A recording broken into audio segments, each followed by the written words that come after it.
رسول اللہ ملک صاحب، دو سوال ہیں سر آپ کے لیے. ایک تو یہ بتائیے کہ یہ فواد چودھری صاحب نے جو پریس کانفرنس کی، اس پریس کانفرنس سے آپ کیا اسیس کر رہے ہیں کہ کیا ہونے جا رہا ہے سر؟ اور دوسرا، جو بار بار عمران خان صاحب ایک بڑا نام لیتے رہے اور بڑے زور و شور سے لیتے رہے، اس کے ٹرینڈز چلاتے رہے، پھر اپنے اوپر حملہ بھی انہی کے ذمہ ڈال دیا. میں نے جب ڈیٹس چیک کی تو مجھے پتہ یہ چلا کہ رجیم چینج اور سارے معاملات، اور 25 مئی تو ہو رہا ہے، مارچ اپریل مئی 2022 میں، اور یہ بنتے ہیں ڈی جی اگست 2022 میں. تو یہ تو دور دور تک کوئی تعلق نہیں تھا. تو عمران خان صاحب نے سارا ملبہ صرف اسی نام پر کیوں ڈال دیا سر؟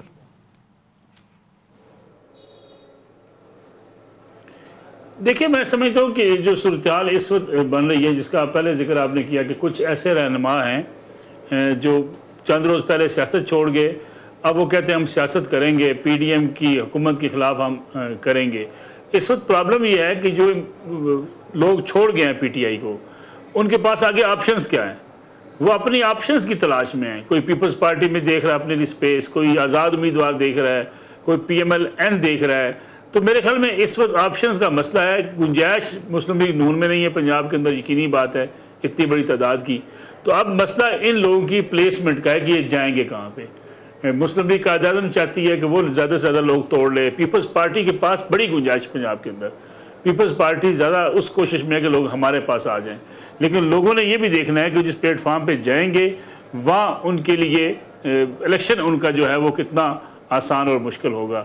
تو میرے خیال میں یہ جو لوگ نکل کے ایکٹیو ہونے کی بات کر رہے ہیں، یہ اس پیرائے میں کر رہے ہیں. دوسرا پہلو سر، دوسرا پارٹ سوال کا. اگلی میں بات اب کی سمجھ نہیں پایا تھا، آواز سلو تھی ذرا.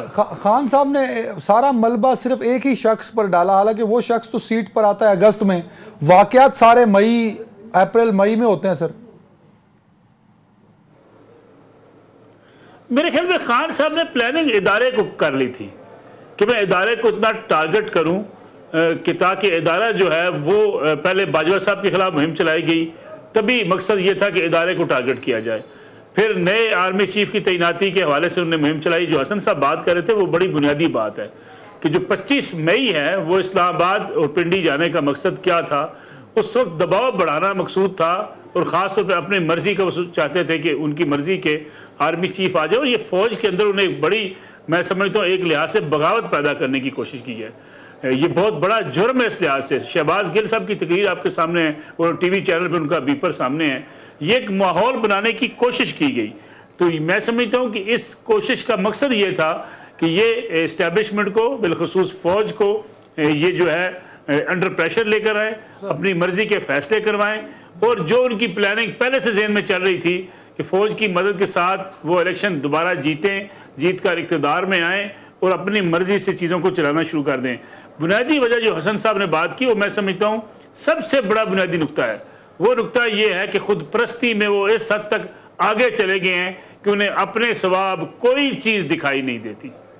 بالکل ٹھیک ہے. عامر ضیاء صاحب، سر ایک تو ہم ذرا معاشی صورتحال کی جانب بڑھیں گے. یہ بھی کامنٹ کیجیے گا جو نیا پولیٹیکل سیٹ اپ بڑھنے لگا ہے، اس پولیٹیکل سیٹ اپ میں کیا نئی پارٹی یا جو لوگ تحریک انصاف کو چھوڑ گئے ہیں ان کا ایک نئی پارٹی بنانا امپیکٹ فل ہوگا؟ اور دوسرا، معاشی صورتحال کیا اس حکومت سے کنٹرول ہو پائے گی؟ کیونکہ آئی ایم ایف نے تو ابھی تک لال جھنڈی دکھائے رکھی ہے سر. اچھا، دلچسپ صورتحال. ایک تو مجھے لگ یہ رہا ہے، بلکہ جو زیادہ سب کو ہی لگ رہا ہوگا، کہ اکتوبر میں انتخابات ہوں گے، اور یہ جو ساری مسل پھسل دیکھ رہے ہیں سیاست میں، اس کی بڑی وجہ یہ کہ وہ نئی صف بندیاں ہو رہی ہیں. ہمیں اس حقیقت کو ماننا پڑے گا کہ ایک بہت بڑا ووٹ بینک ہے جو بنیادی طور پہ anti P D M vote bank ہے، یا اگر پنجاب کی سیاست کے حوالے سے بات کریں تو anti Nawaz Sharif vote bank ہے، جہاں پہ نواز شریف کا اپنا ووٹ بینک ہے، ان کے خلاف بھی ایک ووٹ بینک ہے. اب اس ووٹ بینک کو کیا کیا جائے؟ وہ بھی آرٹیکولیٹ ہوتے ہیں عمران خان کی صورت میں. تو ایک ہم نے دیکھا کہ جہانگیر ترین صاحب کا موو ہوا، اور ظاہر ہے کہ جہانگیر ترین صاحب کے ساتھ کچھ لوگ جائیں گے. اچھا، دوسرا موو یہ ہو رہا ہے کہ جناب جو پی ٹی آئی کے اپنے لوگ ہیں وہ کیا اپنی پلیسمنٹ کرتے ہیں. اب قیاس آرائی یہ ہو رہی ہے کہ اگر عمران خان کو ڈسکوالیفائی کر دیا جاتا ہے یا عمران خان جیل میں ہوتے ہیں، وہ اس طرح سے رن نہیں کر سکتا اپنا شو، تو کیا شاہ محمود قریشی یا کوئی اور جو ہے وہ پی ٹی آئی کو مائنس عمران خان لے کے چلے، اور اس میں پھر اتنی وہ جو کہتے ہیں نا کہ جو ووٹ بینک ہے وہ سارا کا سارا یوٹیلائز ہو تاکہ ضائع نہ ہو رہا ہو.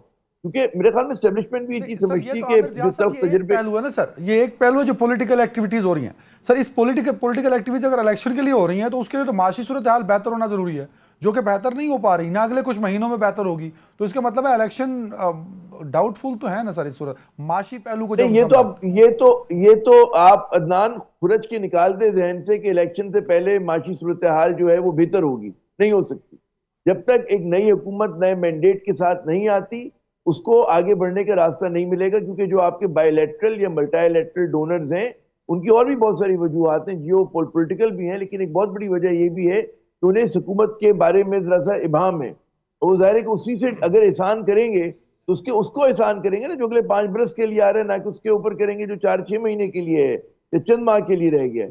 تو اب جو لگ رہا ہے یہ تو ایک بالکل نوشتہ دیوار ہے کہ ڈار اکنامکس جو ہے وہ بری طرح ناکام ہوئی ہے.